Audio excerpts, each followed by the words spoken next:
So we have Tommy trying to kill his best friend, Ghost. We not safe. They're gonna kill us. I fucked up. I had him right there. I didn't do it. Hey guys, it's Murad. I hope you guys are all doing well today. Now here we have the second episode of Power Season 3, and this episode was just as great as the first episode, but however it did follow a different pattern of storylines. And that today I'm serving you with a Club Monaco outfit, complete top to bottom, matching set. I got this from Canada when I was out there earlier this summer, and this is one of my favourite outfits to wear during summer because it's plain white and nobody has time to be wearing all black clothes in this heat because it is hot here in London as well. Anyway, let's just get into this. There's a lot to dissect and analyse when it comes to this episode, because in this episode we really were just gain access to the exploration of these characters. We were able to see the emotional breakdowns of what these people are going through, the power shifts, the crying, the turmoil. It was so interesting. But one of the main storylines for me was the final confrontation between Angela and Tasha. Jamie didn't mention you. I didn't tell Ghost I was stopping by. I needed to see where my kids are going to be. Now this was going to be very weird because they've obviously heard a lot about each other. Angela's obviously going to feel sorry because she's broken up the family. Tasha hates the living death out of there because she has broken up the family. So Tasha's going through hell right now. We think that we're going to assume Tasha's going to be mad, thrown, confrontation, everything. No, because there's a shift in her character, there's a change in the character, there's development in her character within this season. She's understanding and realizing the repercussions of what her husband has done and how it's going to affect her, and she wants to move on for herself and most importantly for her kids. Therefore, she leaves it all to Angela. As she leaves the door, she said, "This is all yours. How you're going to play with it, we'll see what you're going to do. We're going to see how you're going to handle it." Now we're going to see the shift as to see how Angela's going to deal with all this. Tasha. Thank you.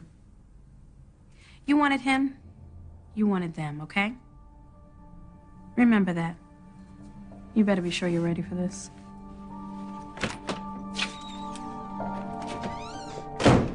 Now Angela's thinking, yes, I've got the kids, yes, I've got Ghost, I've got everything, I've got the nice job. What more could I want? What more could I want? But I don't think she realizes how Ghost and the kids and how this is going to affect her, and that she's going to go through the same cycle that Angela's gone, that she's going to go through the same cycle that Tasha's gone through. That's what I believe, and I just find it very interesting how she just left the room like that. I was like, this is all yours to play with, let's see how you're going to do it.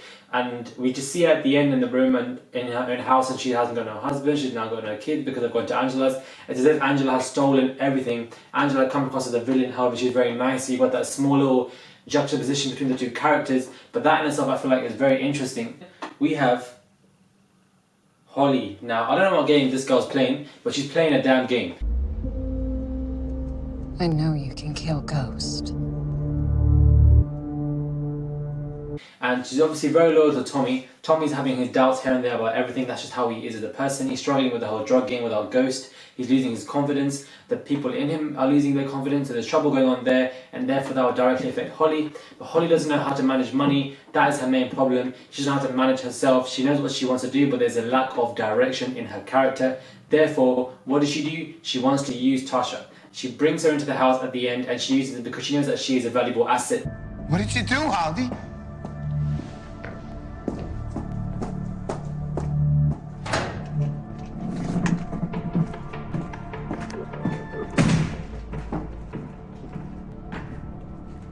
I hear you have a problem. Apparently I can help.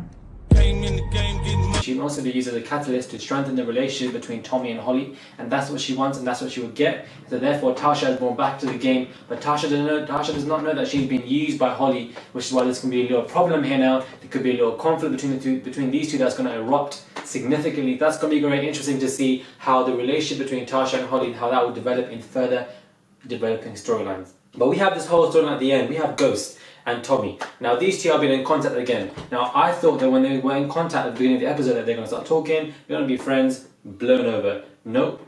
Tommy is really having a breakdown.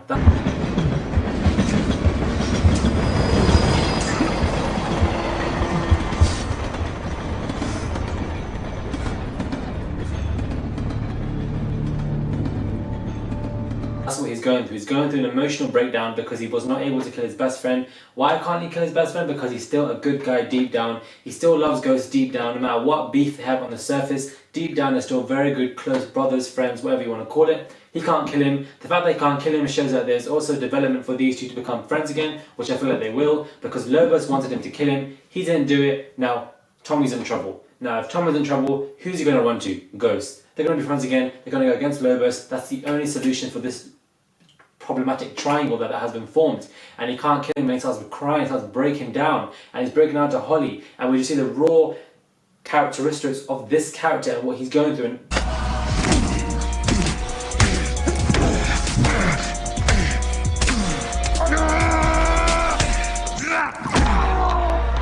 this guy really is a great actor, because we just see him, he just was just confessing how he couldn't do it. He just couldn't kill him, and Holly was like comforting him, and that kind of brought him reassurance. I wouldn't say this episode was as similar to the first. It wasn't jam-packed with action, but rather it was really a psychological exploration for us to see what these characters are each going through, from Angela and how what she's going through with Ghost and the kids, and Tasha, and Natasha, what she's going through with losing all of them, and then she's just going crazy slowly. We have Holly, who's not able to manage certain things, and she's just desperate to cling onto Tommy because Tommy is the one for her. She wants Tommy so badly. She just wants him, and she'd probably go crazy if she lost him.